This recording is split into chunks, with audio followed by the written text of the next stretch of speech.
SEC Sidelines Sports podcast. Rob Brown in Memphis, Brendan Martin in Ocala. It's cold all over the South, but the action on the hardwood is hot.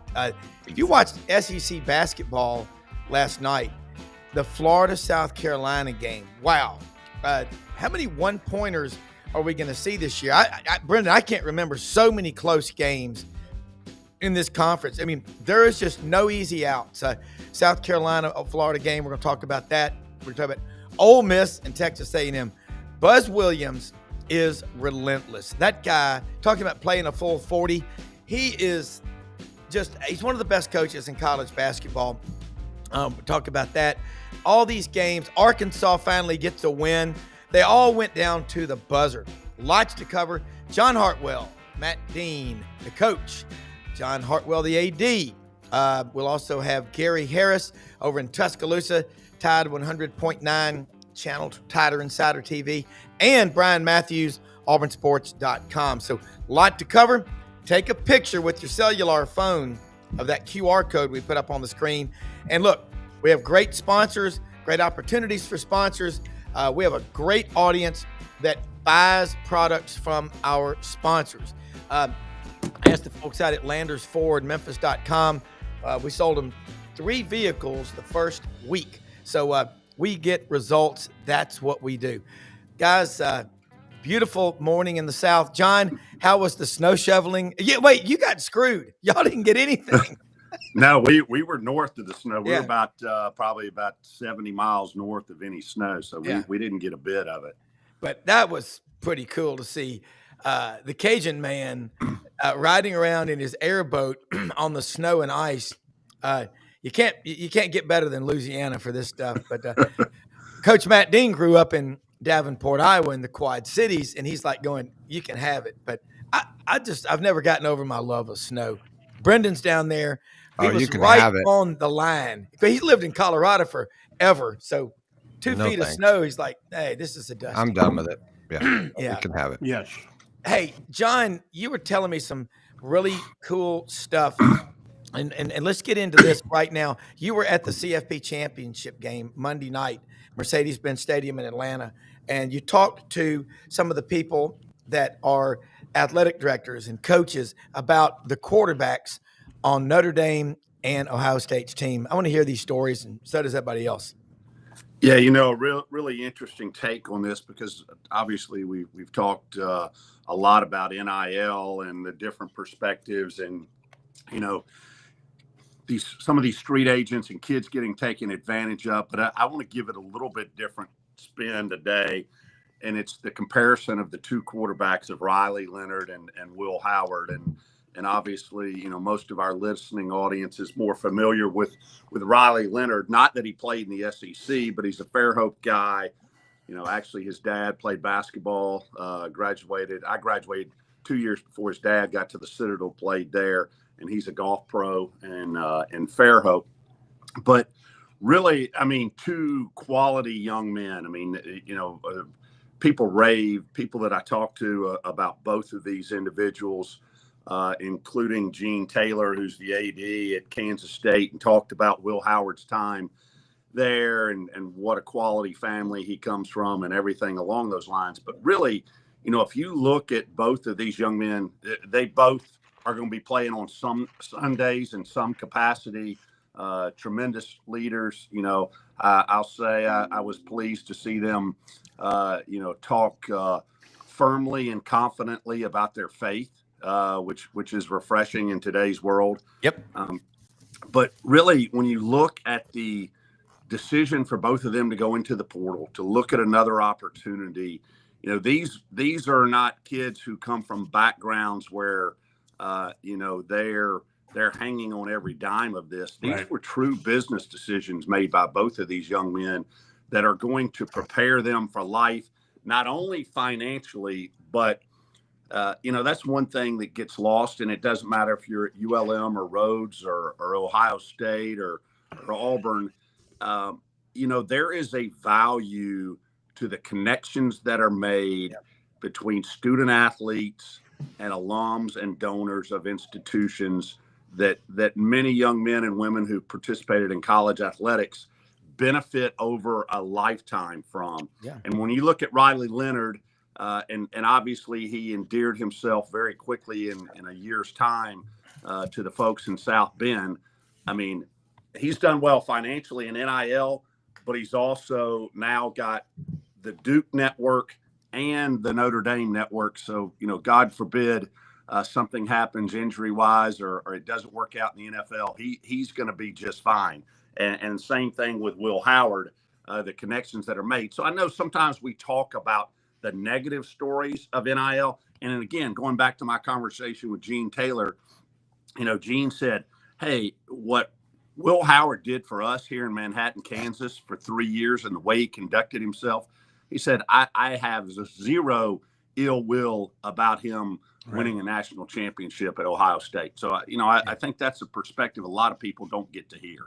Yeah, and I think, too, Matt, along the line of what John said, we get this narrative when these kids are in high school in their freshman year, oh, he's going to the league, he's a pro, and we will push it through hell or high water to prove ourselves right as a culture.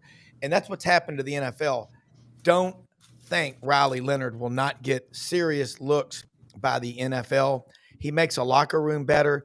And for God's sakes, Will Howard, I said it yesterday, if you weren't impressed by the post-game comments of every one of those kids on that Ohio State team, then you obviously aren't paying attention, or maybe you don't have kids.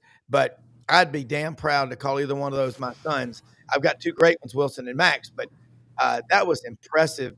John knocked it out of the park. Matt, knock it out of the park again. It's hard to hit longer home runs than John Hartwell, but let me just try for a quick second here. I think, I was thinking about Will Howard's comp, John, and I could be off here, but his run in the playoffs, and I watched the young man in regular season because I followed the Big Ten. I think he has a little Andy Dalton in him, who played for the Bengals for a long time, was a really good quarterback for Gary Patterson at TCU. And I think he's still in the league as a backup at probably a 10-plus year career. And on top of that, the leadership skills and the locker room, how that translates, I think both these young men are going to be coveted. Are they going to be first-round picks? No. But at the end of the day, there's someone that you want on your football team, and the after football, they've got a great head start on it, John. Yeah. I mean, and Rob. I mean, let's be honest here. Watching that game this week, it just reminded me, John hit it out of the park, because we get caught up on NIL and some of the what we deem maybe not necessarily the most attractive stories. These are great stories, and there are some really positive things that have gone on in this crazy era we're in college football. I'll add another name to that list. Dylan Gabriel may not have the measurables for Oregon, but he kind of tried to do the same thing that Will Howard did. He went to Oregon. He thought the pieces were there, including himself, to compete for a national championship. He wasn't wrong. He just ran into a buzzsaw in the Rose Bowl, led by Will Howard. I mean, the throw Will Howard made when Notre Dame battled back to make it 31-23, and 3rd and long after 2 straight quarterback runs, he drops a 40, 50-yard, almost like a Russell Wilson lob pass right in the hands of Jeremiah Smith. Ball game. That everyone talked about Jeremiah Smith and the catch. Guys, I played quarterback a long time ago. That's not an easy throw either. I mean, there's a lot of margin for error there. But just, Chip Kelly called a great game. Give Ryan Day his due. He's got a phenomenal record as a head coach. The only thing I will say, and this is not sour milk, it's just a different era of college football. I think this first year, before this thing gets tweaked right in the new playoff system, I think Ohio State caught one of the biggest breaks that you can catch. 2-loss team, 4th place in the Big Ten, loses to the rival on the last day of the regular season as a 3-touchdown favorite, and yet they get a home game. And all it took is that second chance. And when you tell student athletes, John knows this, he was one of them, that you can't do something and you're motivated and you got the talent to do it, guys, they just got on a roll. They got on a roll, and it continued on Monday night. I'll tell you, of all 4 games they played, Texas had a chance to beat them. The screen pass at the end of the first half, change the whole game. And then 1st and goal at the 1. I probably would like to see him bring in Arch, but I'm not the play caller. The scoop and score ball game. But kudos to Ohio State. It's hard for me to say as a native Iowan that sentence. I just want you to know that, Rob. It's sometimes as an Auburn Tiger when you're talking about the Crimson Tide. I'm sure sometimes, hey, congratulations, really. Yeah. Well, I mean, and they earned it. And look, this college football season went on longer than anyone we'd ever seen before. And in a couple of weeks, you're going to have the Senior Bowl in Mobile, the Reese's Pieces Senior Bowl. We need to get Jim Nagy on here, executive director. But I think we learned that a 16. In the case of Ohio State, they played 16 games. That was amazing. And if you lost in the championship game of your conference, Texas could have, if they got to the final game, would have played 17 games. And I think next year it's going to be interesting if we go no more buys. If they go to a 16-team playoff, go to no buys. That's what you've got to do. Don't give anybody buys. All 4 conference champions of the top 4 seeds lost in the playoff. Yeah. So I don't know where, John, if you heard, or Matt, if y'all are hearing people saying conference championship games are on the way out, but it's a possibility. All right, let's flip the page to this college basketball season. We know what that's like, March Madness. And the NCAA tournament was almost like the old college baseball playoffs, the World Series, until Larry Bird and Magic Johnson in March of '79 did what they did. And that just locked us in. And ever since, March Madness is must-watch TV. I'll start with, your take, John, on what you're seeing out of college basketball. These SEC games last night, every one of them went down to the last few seconds. The TV people got to love it. Yeah, and kudos to the SEC and to the leadership. I know Greg Sankey takes a lot of arrows a lot of times, but the SEC has been intentional in their strategies to improve the level of men's basketball and women's basketball, for that matter, across the board. Because it is exciting basketball. It is, and I'll say this from 8 years in the Mountain West, and I used to say this without hesitation, that some of the basketball in the Southeastern Conference, Sun Belt, you can lump several conferences in there.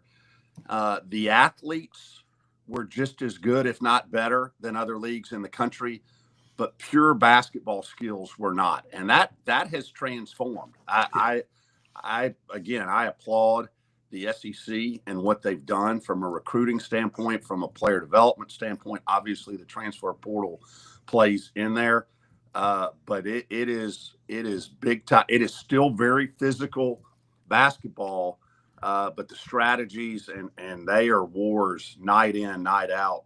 And the crazy thing is, we've still got 6 more weeks before we get to conference tournament time, March Madness. What will be interesting to see, and I'll revert back to Matt's comments, and obviously I know he's very familiar with his son on the staff at Oregon. I would argue that the Oregon Ducks were the best college football team for probably a 2-month, maybe a 2.5-month period in there. Yeah. But it's who gets hot down the stretch, especially the more tournament or playoff games that you have. And that's going to be really key in basketball. Can Auburn continue to play at the high level that they are right now? Alabama, Florida. I know Florida stumbled a little bit you can't even call stumble. They got beat. They didn't lose the game.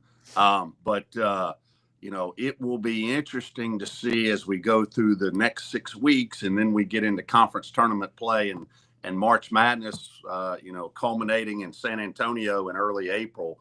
Yeah. Who is going to be peaking come tournament time? That's going to be very interesting to watch. Yeah, and that's with anything. You don't want to peak too early, and I don't like it when I hear people say, you got to hold back. No, you better see what you can do. But it's just physically impossible to be at peak performance every night. Matt, John just hit on another great point. The fundamentals in the SEC used to be, we had a lot of great athletes here, but now you're getting the guys, the European model. You look at these guys with the often unpronounceable names, or can we buy a vowel for $50 for some of these checks, but they come over here, they spend an entire day, nothing but free throws, defense, basic fundamentals. And then I look now, the SEC is sucked the air out of their first cousins, the ACC. Duke's one of the best teams in the country, but top to bottom, I mean, punch a hole somewhere. Did you watch that Ole Miss Texas A&M game last night? Yeah. I mean, Buzz Williams, why do you wear the three-piece suit? You know why he does? I think you told me. Out of respect to the man that got him his first coaching job, he still wears the three-piece suit. He looks like an investment banker. Brooks Brothers ought to have him do an NIL deal. But damn, Chris Beard, 2 straight losses for the Rebels by 1 point. It's John hit it on the head again with really who's going to peak at the time it matters most, because last year we sat on here and we saw this coming last year with the SEC, right, in terms of the quality of the basketball, how it's improved in the league. Right now, there's no comparison. The SEC, top to bottom, is the best league in the country. And you mentioned the ACC, Rob. Outside of Duke and Clemson, I mean, right now it's blah. And I'll give you an interesting stat, and you may know this. Last night, because I was kind of going back and forth channels, it was kind of fun. South Carolina, Georgia, and Ole Miss led for 119 minutes, 14 seconds of 120 minutes in those 3 games, and all lost the game. That's a pretty interesting stat. Basically, South Carolina, Georgia, and Ole Miss all led for combined 119 minutes and 14 seconds of the 120 minutes they played. And the other 3 teams won the game. Did you come up with that stat? It's on X. I am not making that crap up. So that is that's awesome. They talked about it last night in the SEC postgame show, which I love. I think Peter Burns was on there, and the former Arkansas guard that's Pat Bradley, the shooter. The shooter. He's phenomenal. But I just got to tell you, I'm watching the game, and Calipari is coaching his butt off, trying to not be 0-6. It's actually like the basketball world has come full circle for Cal. He's still a great marketer and he's still a great coach. But man, right now, they are going to have to grind it out, and they're going to have to, win some games like last night, 68-65. They were going in the locker room. I think their big 7-footer hit a 3 at the buzzer to cut to 10. They were like 0 for the first 10 from beyond the arc. And they just settled down. They defended the 3-point line. They went on the glass.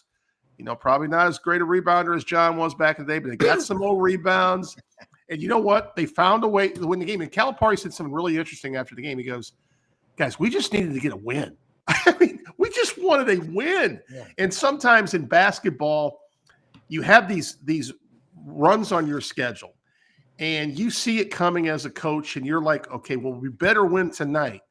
And when you don't win one of those games, and then you go on the road and you lose a couple, honestly, I watched the LSU game a little bit too. I mean, at LSU, they could have easily won that game. The only game they've kind of been boat raced is the Missouri game. And I know everybody's all in the freak out mode about Arkansas. I'm just here to tell you, give him some time. They are going to be fine. Maybe not this year. Next year, they'll be fine.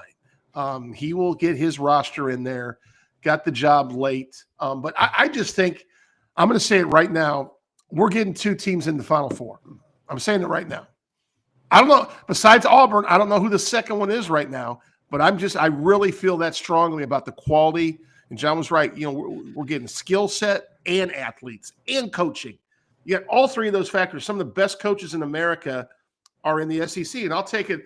I have an interesting observation. We've got a lot of basketball coaches step away. It started with Jay Wright, and we saw what Tony Bennett Jr.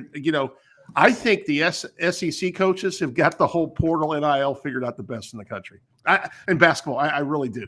Yeah, so Tony Bennett leaving was a shocker from UVA. Yeah. And Of course, his dad coached at Wisconsin for a long time. But John, let's talk about like at ULM. You said your basketball coach. Let's talk about him and what you've got going on down there, because the job of an AD is like the job of a chef like Gordon Ramsay at Crystal. Yeah, so our head coach for the last 13 years, Keith Richard, has announced his retirement. You know, I shouldn't forget this because I did it last year with a football coach, but you know, and it happens to an extent in every sport. But when you have a football or a men's basketball opening, you know, some of your all-time best friends start coming out of the woodwork who happen to coach that sport that you have the opening in. But all part of the job, and I, you know, enjoy it. And obviously, Keith, he was the head coach at Louisiana Tech before he was here. He was with Trent Johnson at LSU, played here, and although we're struggling this year, you know, he has had many years, 42 years in coaching. I'll tell you, and I'd say this if he were sitting right here beside me. This is how old Keith Richard is. Keith Richard was an assistant for Rick Huckabee and the Marshall Thundering Herd in 1985 in the Southern Conference playing the Citadel Bulldogs. I remind him all the time. I put up 20-9 against him when he was a lottery pick coach.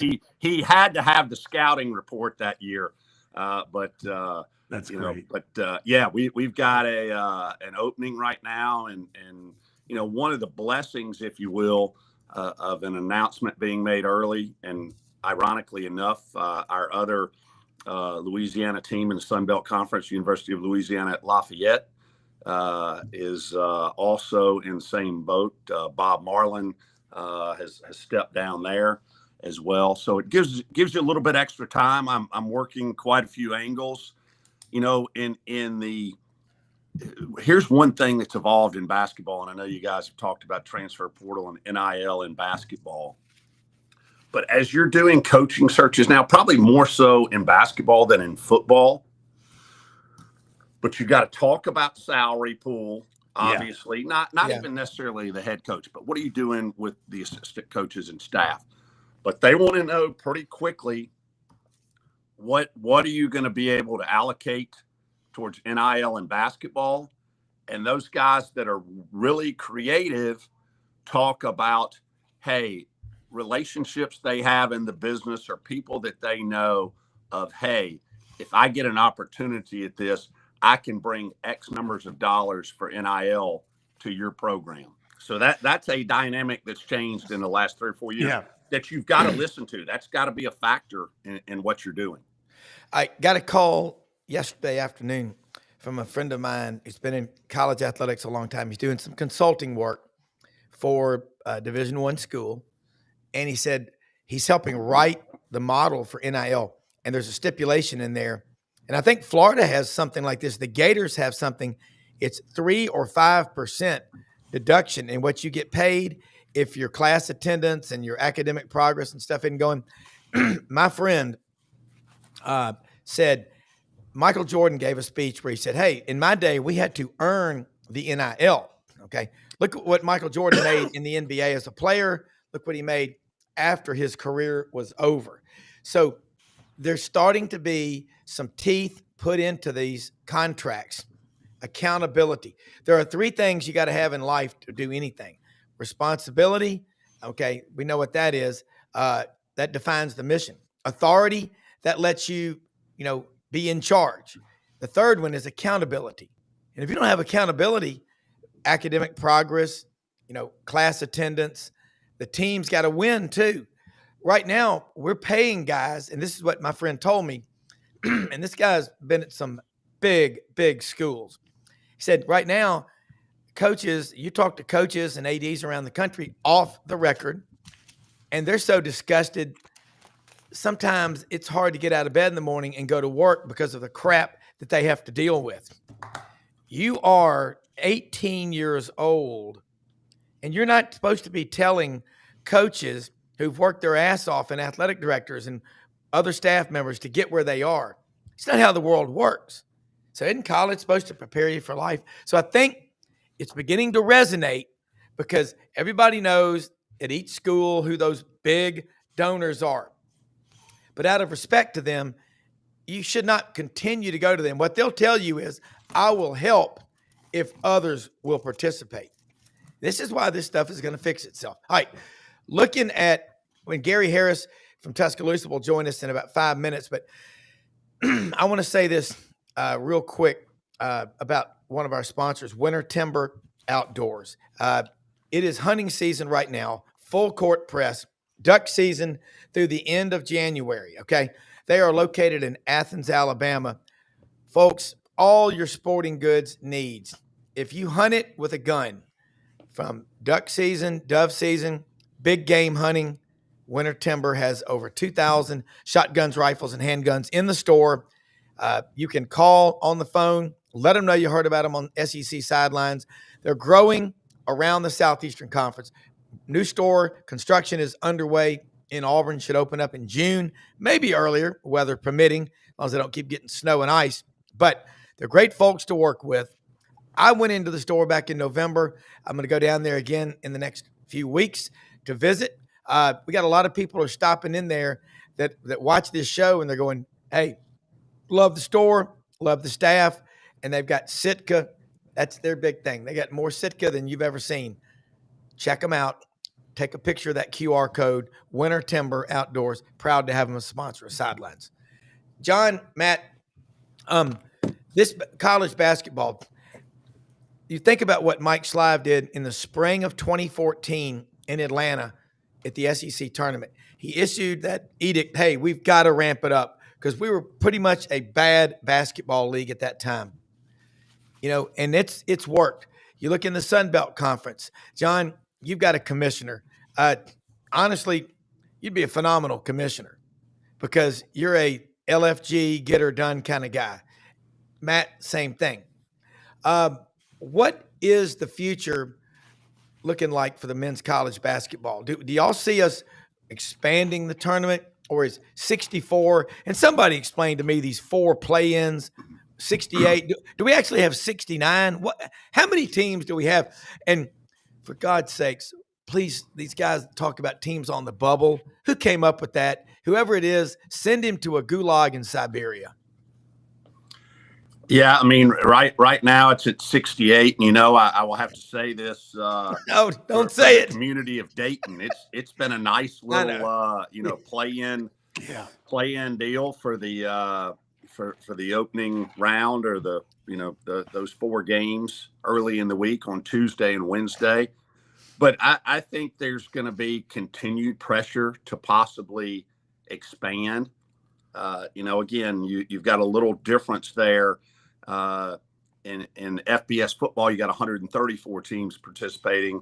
In men's college basketball, and I may not have this number exactly right, but it's somewhere right around 358, 360. I think, Matt, you may know that right off the bat. It's somewhere in that range. So you look at percentage wise, that will be a continuing discussion, and obviously, as you read about every day, the Power Four want to push for more participation in there. But I think that's one of the things that is holding at least a picture of college athletics as it's been together is, hey, March Madness, the Cinderella teams, those, schools that maybe don't have the budgets that can make a Final Four run. That's what makes it so great. That's what makes, revenues driven, both from ticket sales and corporate sponsors wanting to be involved, the underdog story. So whatever those tweaks may be, I hope they aren't wholesale changes, because March Madness is a beautiful thing, has been for many years, and hopefully it will be for many years to come. Yeah, it really is. Let me say, Gary Harris is in with us right now before he does his show down in Tuscaloosa. Y'all all know it, Tide 100.9. Put the app on your phone. If you love Alabama, it's the source. But Gary knows the college game, works his ass off. News director at Channel 23 in Tuscaloosa. Gary, you are always one that has great takes on what's happening in the great basketball state of Alabama. We haven't mentioned SEC football in this show yet. Here it is. But let's talk about Nate Oates and this Alabama basketball team, because Brenda just put the rankings up. I think Alabama's number 4, Auburn's 1, Duke's 2, Iowa State. Then you got Florida at 5, Tennessee 6. By the way, I heard it said Houston Cougars and Kelvin Sampson, who's in his 77th year coaching, don't have a single quad 1 win yet this year. Just out of curiosity, Gary, how many quad 1 wins does Alabama have? It's got to be an impressive number.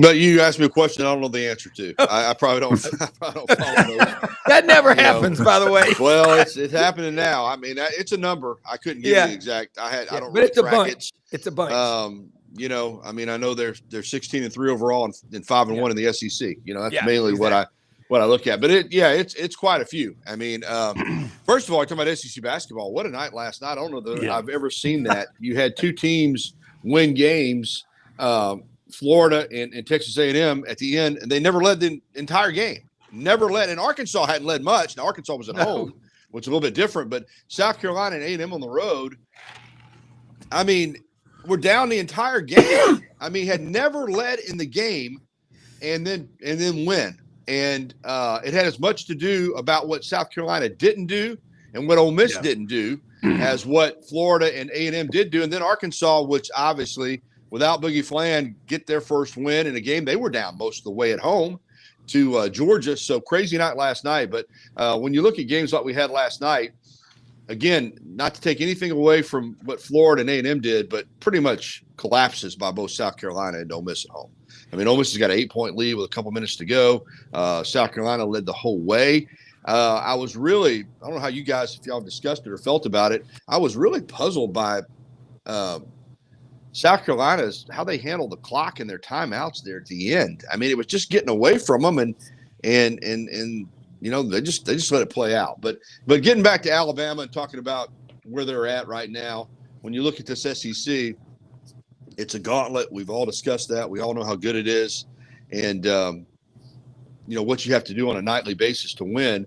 I still think, I think Auburn's the best team, the most consistent team, but I still think Alabama's ceiling may be higher than anybody else in the league. When they play well, they can do some things offensively and put up some numbers that I don't know anybody else in the league can do. I mean, they got held to 64 points at home against Ole Miss, which I didn't think anybody could hold them to 64 points at home. But they bounced back with 102 on the road against Kentucky and 103 against Vanderbilt. And still, it's not like they're shooting the lights out. I mean, you're not looking up and they're shooting, 45% from 3 or 58% from the game. I mean, they're still missing a lot of shots. When they are on, they're the kind of team that can run up 115 or 120 points in a game. So, but we've seen the other side of it too. And there's, even though they only got 3 losses, I think they're a little bit more inconsistent than maybe some other top teams, but their ceiling's really high. And, they battled through some injuries too. I mean, I obviously understand Jani Broom's injury, how much attention it's getting, because I think he's the best player in the country. But Latrell Wrightsell going down for Alabama was a big hit. Yeah. He was their most consistent 3-point shooter. Now, Darion Reed, their outstanding freshman's out. Houston Millette, who they brought the red shirt off of to play, probably is now going to wind up redshirting again. So they've had some injuries too, but they're starting to kind of find their way, find their identity, find their rotation. And I really like this Alabama team, as just like last year, as a team that when they get into March has an opportunity to make a run. But getting back to the quad 5 wins, I think they got a lot of them. I'll just say that. Yeah. Well, Matt, tell Gary that stat about those 3 SEC games last night on time of possession. It'll blow your mind, Gary. Well, Gary probably may know this, but I read something this morning, Gary, where of the 120 minutes combined played, the 3 teams that lost led for 119 minutes and like 14 seconds. So 46 seconds total. And I think, briefly in the Arkansas-Georgia game, because I was kind of going back and forth, I think Arkansas took like a 59-58 lead, and Georgia scored again. And I want to make a quick comment about Georgia. I think, you go back to what a great game that Auburn hung on at Georgia. Was a 70-68 this past weekend. I think Georgia is really good. I think they got they got hit last night by, hey, at some point, Arkansas and Calipari are going to win a game. And they're at home, and they fought, and credit to them. They find a way to win the basketball game. But I also agree with Gary's ceiling in Alabama. Gary, I had a chance to watch some of that UK game coming off that loss at home to Ole Miss where they only scored 64 points. And you go into Rupp and you kind of control the whole game. I mean, that was a game that looked like it was 4-6 a lot. I really didn't think Alabama was every danger of losing that basketball game, but Kentucky fought and fought and fought. And man, what an SEC tournament. I know John mentioned, I think we're 6 weeks away or something like that. What an SEC tournament we're going to look forward to. And I think one thing as a coach that has coached in basketball postseason tournaments prior to NCAA play, you know, we talk about how in college football, the championship game winners didn't win their first round games. Well, the biggest challenge, I think, for the SEC is that SEC tournament, how much it takes out of the teams to get to the finals as they prepare for NCAA tournament play. It's not like the fact that the league beats you up as much as that last week that everyone wants to have the hardware takes a little extra toll for someone who is for 3 straight years 9-0 in conference tournament play. I know it affected us the next weekend in tournament play in the NCAA. Yeah, I mean, John, looking at that, you played college basketball, and Matt, you coached it for 32 years. Gary's right about this Alabama team, though. And what's really neat is Mark Sears last year was one of the best 3-point shooters in college basketball. I agree with you. I think talent-wise, Alabama has an extremely high ceiling. There's Nate Oates. This guy, not too long ago, was coaching at a high school up near Detroit. He's at Buffalo. He's the best coach that I've seen at Alabama. Wimp Sanderson had a great run, but Nate Oates every year, and he recruits. Gary, what was his most recent recruiting class? 2 or 3 in the country? Yeah, it was, I think, top three. I think the biggest thing, Rob, is he's comfortable with the current landscape, and I don't know that all coaches are. I think Nate Oates is. He's kind of a contemporary coach. Not that he started his college career. When he started his college career, there was no NIL, there was no portal, but I think he kind of embraced it. I think he saw it as an opportunity, and I think that he doesn't have any issue with, hey, this is a year-to-year deal. This year we're trying to build the best team we can, but next year we're going to have to do it again, and we may have to have different players to do it. And his mindset is not one of, I'm recruiting these guys and I'm planning to keep them 4 or 5 years. Now, he's been blessed. He got Mark Sears in here after 2 years at Ohio, and Sears is going to wind up playing 3 years at Alabama. Went over 2,500 career points the other night. The only 82nd player in history to do that. Grant Nelson stayed an extra year. I think initially they thought he was going to come in. So he will keep guys if they want to stay, but he's very comfortable with rolling over the roster. And I do think, listen, winning games is the most important thing. And I think when you get into March, if you can defend, you've got a chance to make a run. And, we saw that with San Diego State, what they did to Alabama in the NCAA tournament a couple years ago. But there is no doubt that most of these young men, they see Alabama scoring 103 points, and they see other teams scoring 62 points. Yeah. Many of them say, I want to go to a place where I score 103 points. I mean, his system is very recruiting friendly. It's very portal friendly. If you've got a guy in a portal who's played somewhere where, he's averaged, 10 points a game, and his team's average 68 points a game, and he's now someone in the portal that other teams covet, and he doesn't want to go somewhere else and score 68 points a game. I'm just going to be honest with you. He wants to go somewhere that's going to score 100 points a game. And so I think Alabama's system and the way they play and the freedom in which they play offense appeals to a lot of these players. So I think it's an easy system to recruit to, outside of the fact that you got to have some NIL money and a lot of things to offer them. But just the way that they play, I think it's very much a modern game of basketball. Yeah, and not everybody's doing that. And again, I'm not knocking those teams. Ole Miss plays at a completely different style of basketball than Alabama plays. Arkansas plays a completely different style. So it's more than one way to skin a cat. Hey, Rob, I just want to jump in to echo what Gary's saying, and Nate Oates done an unbelievable job. If you want to see kind of a mini-me of what Alabama is doing, look at Arkansas State in our league, and Gary Hodgson, one of Nate's former assistants at Alabama. And they're second in our league right now. They're 14-5, and they go up and down. And you're exactly right. That's what kids want to be able to play in, the kind of system they want to be able to play in. But I would say this also about Nate, and I think this goes back to the overall rise of men's basketball in the SEC. You know, there's still some very colorful personalities in the league. You've got Coach Pearl, you got some others. But when you look at most of these guys, and I would say Coach Pearl's got both qualities. You got some grinders in the SEC that are damn good basketball coaches. I mean, they obviously have recruiters on their staff, but they are grinders. That you talked about Buzz Williams a little bit. You got Nate Oates. You've got Coach Pearl.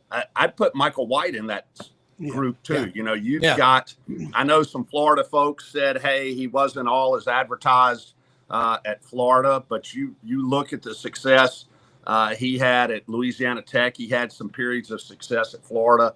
You know, Rick Barnes. You know, he is almost legendary. He's been a coach for a long time. But these are guys that are grinders, that are basketball purists, and it's, you know, it's working out really, really well for SEC basketball. Well, the interest, guys, is just got to be climbing. I'd love to see the ratings. When you have 3 games like the SEC package last night, that has to be nothing but good. Gary, you looking right now in the league, in the last 7 years, Auburn or Alabama has either won the SEC regular season or the conference tournament championship.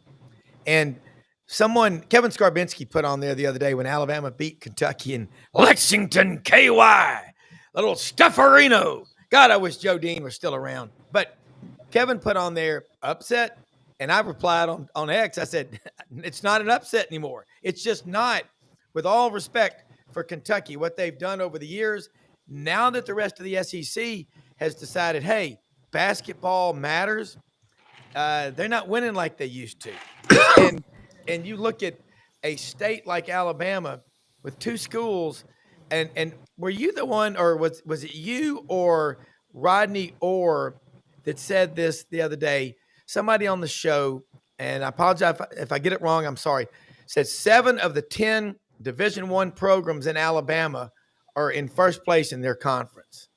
Something like that. It's crazy. Yeah, it wasn't me, but I heard it, so it had to be something I was involved with. Had to be true. It's certainly it's on the interweb. One thing on Kentucky, though, that I do want to say, Rob, and I agree with you. I think that, you know, obviously Alabama expected to go in there and win, although Kentucky was a slight favorite. But I will say this. I agree with everything you said about the conference.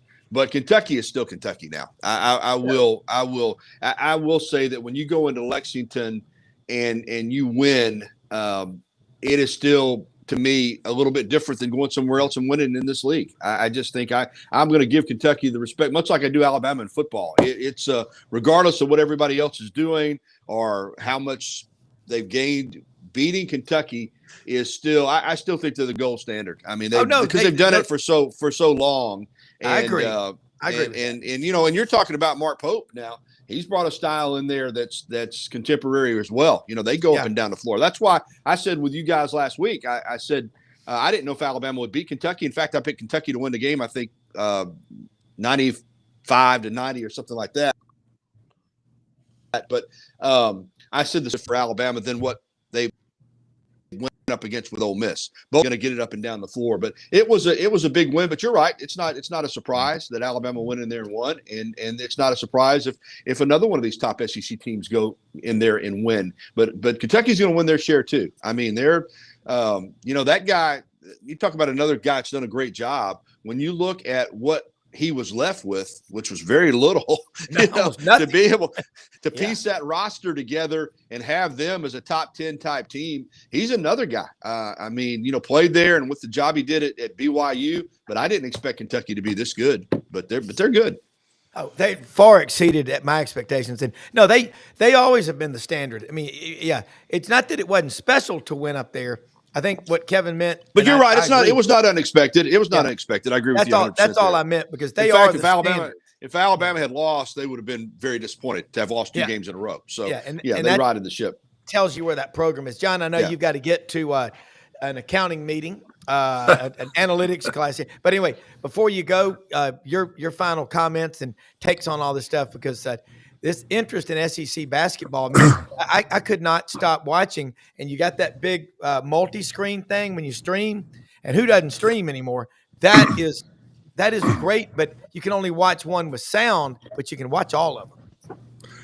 I think it has a very positive trickle-down effect, and I'll speak from the state of Alabama, growing up in Mobile and being primarily a basketball player. When in the early to mid-'80s, it was all, especially along the Gulf Coast, Mobile was known for baseball players and basketball players. That's what it was all about. I had the fortune to be able to play with Mark Gottfried for a year in high school, and when he moved to town, and we had some other pretty good players. But the success of Auburn and Alabama, and you talk about those other schools, South Alabama, Richie Riley's done an unbelievable job there. Obviously, Buckyball at Samford, they're really good. It helps basketball as a whole in the state of Alabama. And as a native, man, I love it. I love seeing it. And I'm not going to pretend that, football will always be king. There's going to be a percentage of the fan base, whether it's in Tuscaloosa or Auburn or wherever, it's really not going to pay attention too much to basketball until after bowl season is over, or the playoffs are done. But I think it's great for basketball. And that's not just in Alabama. Georgia high school basketball has been good, but throughout the SEC footprint, Kentucky has always been great. But I think it helps basketball as a whole throughout. And again, I know we've focused mostly on men's basketball, but surely women's basketball and the success there, and not just Dawn Staley at South Carolina, it's been outstanding too, and obviously Tennessee, but it's expanding throughout the league. And so kudos again to the league, and this has been intentional through some initiatives that have been there. But that's great. Hey guys, as always, love being with you guys. See you, John. See you, John. Take care. And y'all have a great week. All right, we'll see you next week with the Yeti Blue. I love it. Hey, guys, you talk about the growth of the game. And Gary, I know you've got a show coming up. Yeah, I got a couple of minutes, so that's all I got. A couple more minutes, and then we're going to bring in Bryan Matthews, auburnsports.com. This is just really cool what is happening. Tell us, before you go, what you're talking about on this week's Tider Insider TV. You did that Tuesday night, but it's out there on YouTube, and let people know how they can follow you. And always respect your First work. of all, we talked a lot of football again. This is 2 straight weeks we had to go up against an Alabama basketball game, which is tough. We're on at 6:30 Tuesday night, and they had 2 straight Tuesday night at 6:00 games. What's our audience? There's no doubt about it. I had a lot of people text me, well, I'll have to watch at 10:30 this week or watch online. But we, with that in mind, we talked some basketball, but we knew a lot of people watch the basketball game. We talked about Alabama football and Kalen DeBoer and where this is headed. I mean, again, by any metric, and I'm not saying that they didn't have some good moments. Obviously, beating Georgia, winning at LSU in dominant fashion, blowing out Missouri 34-0, beating South Carolina. But to go 9-4 and to have some of the losses that they had, to not be in the playoff, when it was a disappointing season for Alabama football. I don't think there's any way around that. And so we discussed year 2 and what needs to be done. And I think, the feeling that Rodney and I have is that this is a big year for him because you got a year under your belt now. They're going to be breaking in a new quarterback regardless. And I think that if we're sitting here this time next year and Alabama's a 4-loss team again and not in the playoff, it's going to be, I think a lot of people this year want to say, want to blame Milroe. A lot of Alabama fans, Milroe, or they want to say first year. Okay, I get that. But next year, if you're sitting here in the same boat, it could be rough. So we just kind of projected to what, that's going to look like, and the schedule's tough. So talked a lot of football, talked obviously Bama basketball. I'm glad John mentioned the women's basketball in this league because Alabama's really taking a big step with Christy Curry, and hopefully they'll get Sarah Ashley Barker back this weekend, and they've had a really good year too. Hey, thanks guys, enjoyed it. Hey, thank you. I'll be listening to you here as soon as I get off the air, Gary. Appreciate it. That what he just mentioned, and before Bryan Matthews starts, Matt, you coached the women's game for a long time. it's just Thursday. Now it's a Thursday night takeover on the SEC network. Hey, before we go to Bryan Matthews, let me say something real quick about one of our sponsors, LandersFordMemphis.com. They are located at Poplar and Houston Levy, open 6 days a week, Monday through Saturday, 7 a.m., 7 p.m. Huge inventory of cars, trucks, and SUVs. Ask for our friend Brad Bellamy, the general manager, when you call out to Landers. They have a lot of opportunities for big savings on new vehicles and trucks and all. Also, the service department gives you transportation round trip. Hey, if you didn't buy your last car, truck, or SUV from Landers, you probably paid too much, and they're right down the street from our good friends at Hewlett and Dunn Boot and Clothing Company on the square in Collierville. So, Bryan, auburnsports.com. Love your take. Also, the fact that you were a wearer of the headset. It's a special club. And, man, we've been talking basketball. Gary gave a little snippet about Alabama football because he does Tighter Insider TV with Rodney Orr. Let's get your take right now on this Auburn basketball team. They're number one in the country. They got a big one coming up Saturday against Tennessee. I don't know if Janai Broome plays or not, but I bet Bruce Pearl's got a plan for either way. Yeah, and the good thing is Auburn's been off this week, so they've had a week to prepare for Tennessee, while Tennessee, I think, played Tuesday night, a little bit shorter week for them to go on the road. So I do think it's an advantage for Auburn, even if Janai can't go. I think it's probably about 50-50. I think it'll be a game-time decision, but he has been active and doing some different things this week from what I've heard. So, I think the signs are pretty positive with his return, if not Saturday, definitely by early next week. Matt, Matt brought up a stat he saw on X this morning, so we know it's true. It was on the interweb. But of those 3 SEC games last night, the teams that lost led for 119 minutes and 14 seconds out of 120 possible minutes. Can you remember the SEC top to bottom being this, not just competitive, but high quality? No, I think South Carolina's a really good team. They're 0-6. I can't believe they lost to Florida last night. I was watching that game, and I feel bad for them. Really, that's just terrible. Yeah. Because they've got some talented players, and they're a good team, and they're going to win some games. But what a tough start for them. And the comebacks on the road we had. What was the other one? It was A&M at Ole Miss. Yeah, A&M at Ole Miss comes back and wins somehow. I wasn't watching that one full time, but I watched early. It looked like, okay, Ole Miss has probably got this one, and then boom, A&M's back in there. So, it can happen. It can happen to Auburn Saturday if they don't keep their composure and stay in it. Tennessee is a very, very talented team. They play real physical. They play really tough defense like Auburn does. So it's going to be one of those games that you may have to win at the foul line. You may need to make some tough, shots. Whatever it is, Auburn's got to find a way to get it done. Matt Dean.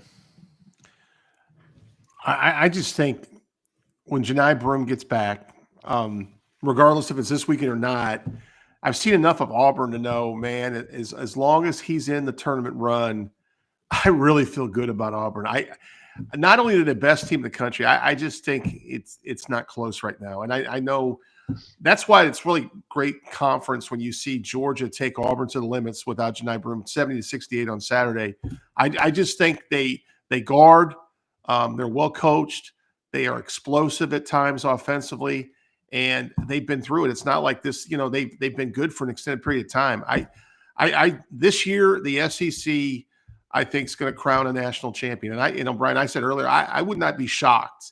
I know it's hard to do. The seeding matters, but I could see 2 SEC teams in the Final Four. I know it's not even February yet, but that's my belief system in this league. Yeah. You see night in, night out games like Vanderbilt wins against Tennessee last week. You see earlier in the year, Missouri wins at Florida. Last night, you're right, South Carolina 0-6 in the league. I did see a stat, though, guys, that kind of explains that. I think their turnover margin is really what's hurting them. Sometimes they get careless with the basketball. Yeah. You even saw, if you watched the game last night, when Florida was making the run, there were a couple crucial turnovers that, led to them finishing the game. And unfortunately, those things bite you in close games, regardless if you're home or away, So. Yeah. Well, Matt, I mean, Bryan, Matt coached 16 years at Rhodes College as an assistant to Herb Hildegren, and then 16 years as the head coach of the women's team there. So I'm a basketball junkie, but he makes me look more than pedestrian. Makes me look primitive with Me his too. knowledge of basketball. No, But I just put it think, in the vernacular. no, it's just the SEC. I mean, it's been coming, but I mean, when we talk about the SEC now, everyone used to talk about the depth of the ACC. If you remember back in the day, I mean, it was all the way down back to the Billy Packer, Al McGuire days when they used to do those games. God. It's no longer the case. I mean, it's not even close. And I grew up in Big Ten country. The Big Ten has added some nice pieces out west. Obviously, Oregon's in the top 20.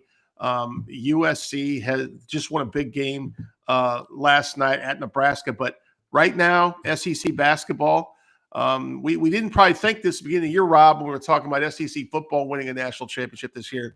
I think it's going to happen this year in the basketball side. And I got to roll, guys. It was great to be on, and look forward to next week, Rob. You Matt, care, awesome. Let's do lunch today or tomorrow if you're available. Bryan, you look at this matchup, and I was coming down to the game this weekend, but got something came up, and I'm not going to be able to be there. But people are wanting to travel now. And also, I talked to a friend of mine in Auburn. They've been in the Nelson Club forever in football, but about how hard it is to get basketball season tickets at Auburn. You're talking six figures now to get them. And I can remember, and you can too, you'd walk up to the game and sit wherever you wanted. I mean, when I was in high school, Auburn was so bad, I'd go up and down the radio left to right, volume 10 on the AM radio to pick up the games at night in Memphis as a kid. And I could always tell when I got the Auburn game on because I could hear the people in the stands talking to each other and the shoes squeaking. But no, when I got there, the round mound of rebound was there. Yeah. And I'll never forget Friday, January 13th, 1984, TBS came in there. Auburn's playing Kentucky. They're number one with the Twin Towers, Melvin Turpin and Sam Bowie. Charles hurt. Charles Barkley's got a lower back strain. Kentucky jumps out 8-0. Oh, no. And this crowd is going crazy. And they put Barkley in, and all of a sudden it's 16-8. Auburn wins again, 84-63. I love college basketball, and I love college football. But what you're seeing, it's like football. Auburn fans have a football mentality. Bruce Pearl calls them witnesses going on these road games. Talk about this matchup. Then I've got a bunch of football questions people are asking me to ask you. But the environment, game day is going to be there. It's a 7:30. Auburn better be careful not to peak at 10:30 in the morning. Yeah, they're going to get the students in there and any fans that want to show up right for game day, and then they're going to clear it back out and let them back in later that evening. So if you want to come and be a part of that show, just get there early. They will let you in to just provide that atmosphere, that great atmosphere at Auburn Arena. But, I can go back to those Beard Eves days, man. You can walk in there right before game time, whether it was a student or as an alumni, and just, get basically, like you said, sit just about anywhere you want and, get a couple of hot dogs and a Coke and some popcorn and, watch some SEC basketball. Sometimes it wasn't the best, but, Auburn had its moments. But Bruce Pearl inherited a program that was probably the worst in the SEC over a 10-year period. And now he's turned them into, a terrific, basketball program that's doing it year after year now. And it's incredible to cover a team like this after, the first half of my career covering a team quite the opposite and something else. All right. Obviously, my executive producer, Brendan Martin, extraordinaire. He and his father, they own GatorBaitMedia.com.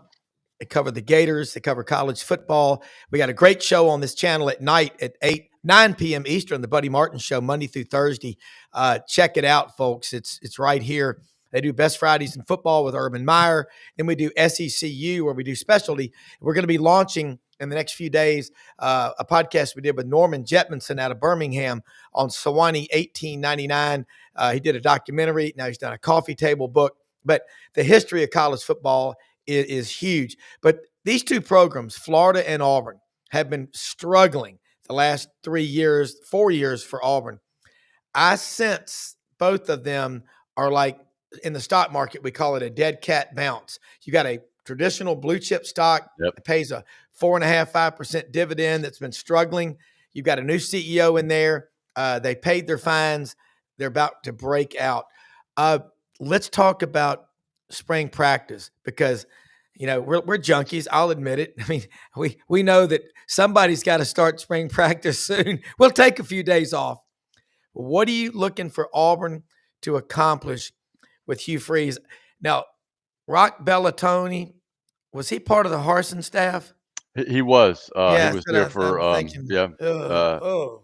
But he I- was one of the stars of that staff. He was the Yeah, guy that you kind of yeah, went to get information, find out what was going on. He yeah, was the guy that was out there coaching, recruiting his tail off, but exactly. wanted to get a lot of help from everybody around him. Yeah. So When I said Harsin, it just gives me, yeah, it just cringes. I remember talking to our friend Mark Murphy about that when they hired him. He goes, "Those guys from Boise." I said, "How they doing in recruiting?" And Mark, Murphy, we don't want to see that again, no, we don't. But all right, let's talk about Jackson Arnold.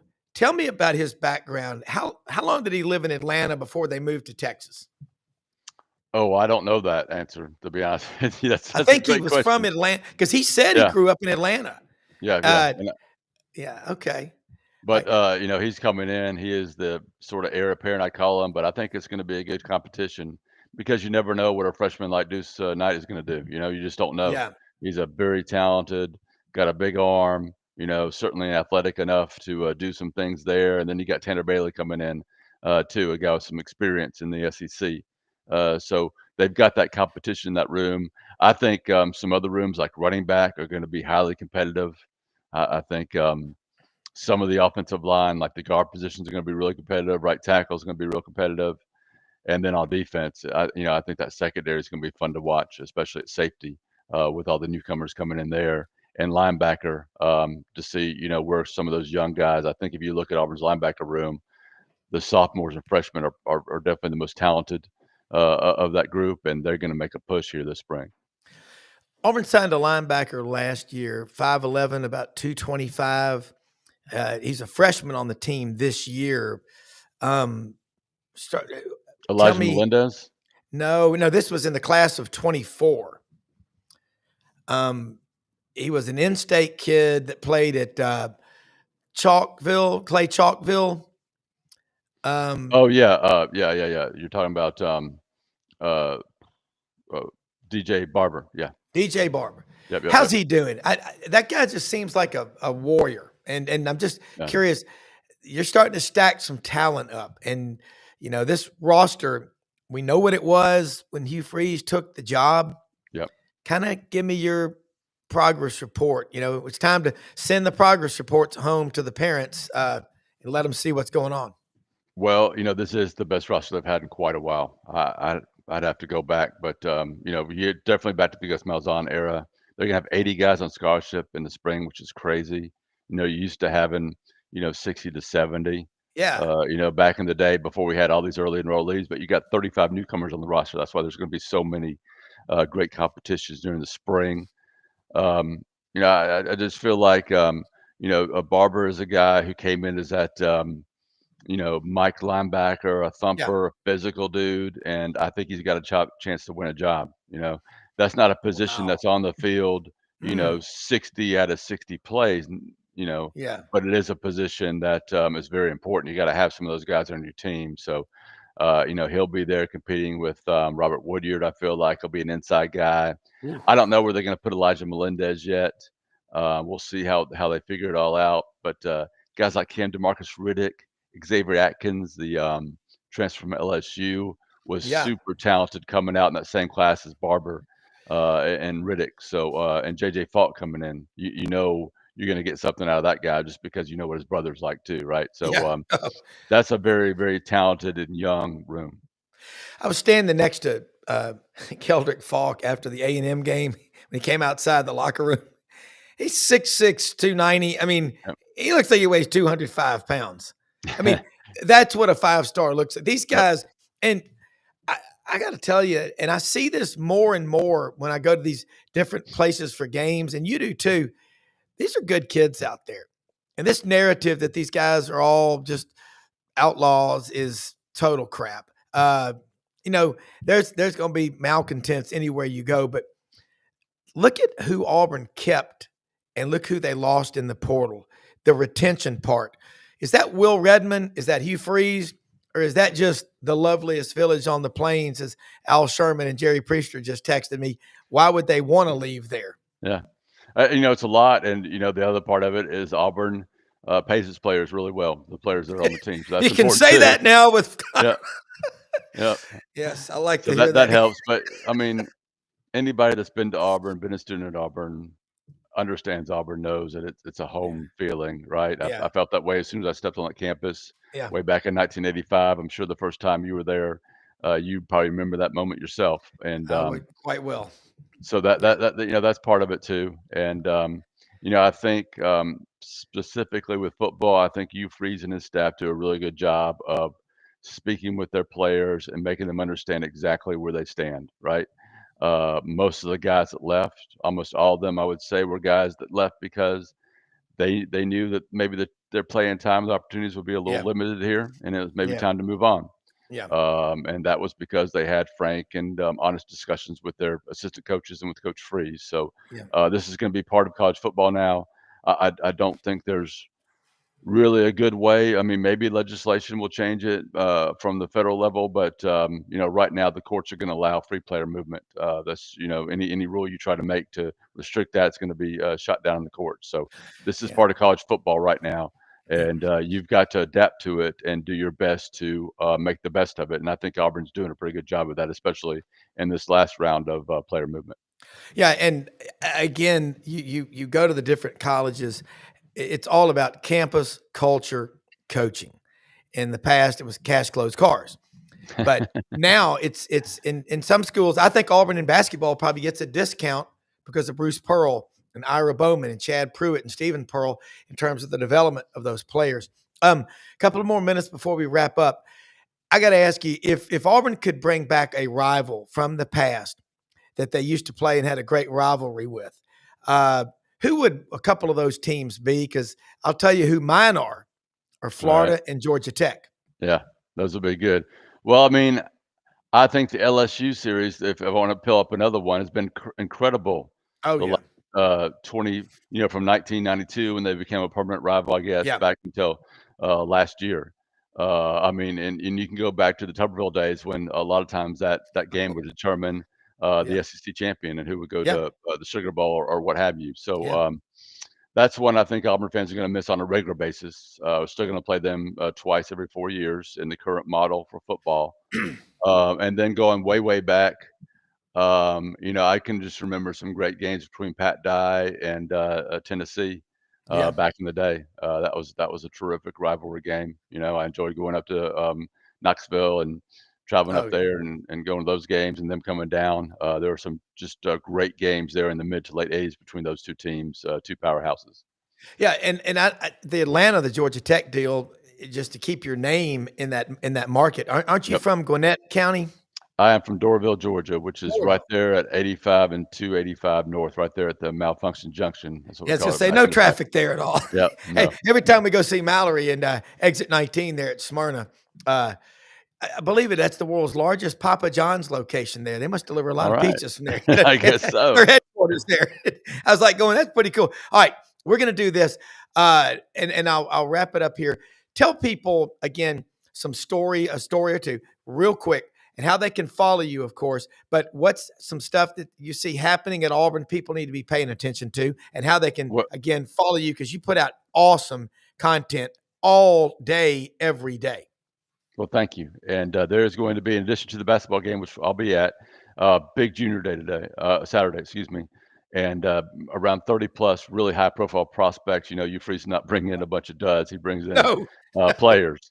Yeah. And a lot of them are going to be on campus. I would expect a lot of action too, maybe some commitments, some guys leaving with Auburn in really good shape, those types of things. So follow us for that. And basketball, football, baseball starts full squad workouts Friday. That'll be 3 weeks until the opener there. I think they're going to be a much improved team. I think they're going to have an exciting batting order. I think they'll be able to really score some runs and hit a lot of home runs and doubles. It's going to be a powerful lineup. All that and more, auburnsports.com. Follow me on socials, BMattAU. And I should mention that my Monday musings are sponsored by Uncle Keith's Red Sauce, available Publix, Piggly Wiggly, Renfro, statewide and surrounding states. You can order that online. Use BMAT15 for 15% off your order. Uncle Keith's Red Sauce. Uncle Keith's Red Sauce, delicious salsa. Give it a try. It's right here from the state of Alabama. Good on chicken, nachos, barbecue. Yes. Okay. Yep, I'm going to order some of that. Yeah, give it a try. You'll love it. I definitely will. Hey, Bryan, thank you so much. Let's do this again very soon. Really appreciate it. Appreciate you guys. Thank you. Okay. All right. Brendan, man, I'm going to say something about another one of our sponsors, Hewlett and Dunn Boot and Clothing Company on the Square in Collierville, Tennessee. If you love boots, they have the greatest collection of men's and women's boots, cowboy boots, Western boots, work boots, Justin, Anderson Bean. They've got Hire boots. Hire invented the cowboy boot, and they got a great selection. Barber clothing, all of it. Wilson, luggage, great looking women's clothes, kids' boots. If you're looking for something for your wife or your girlfriend for Valentine's, go out to Hewlett and Dunn. HewlettandDunn.com. It's right next to Memphis and Collierville on the Square. And all of our sponsors are at Sidelines.live. Hey, most often we see the face of Christ in the least among us.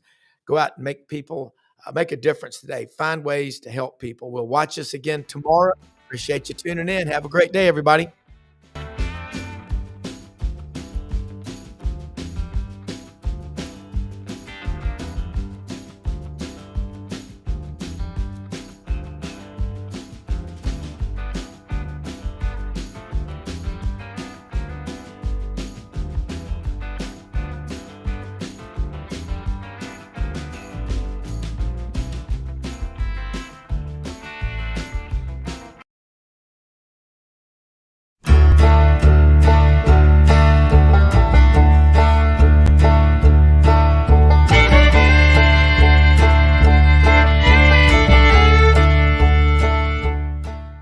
In a perfect world, you'd set a health goal and results would happen overnight.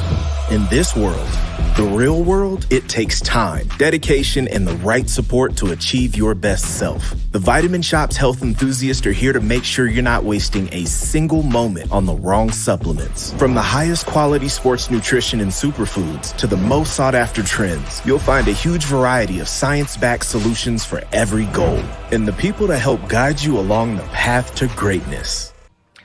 Unbelievably, every 2 minutes in our communities, a child is either bought or sold for sex.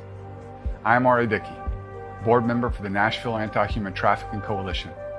Join me and millions of others in our fight against human trafficking and for its victims by helping to educate the most vulnerable among us, our middle and high school students. Go to nhtcoalition.org, become a partner, and help keep our families safe, because none of God's children are for sale.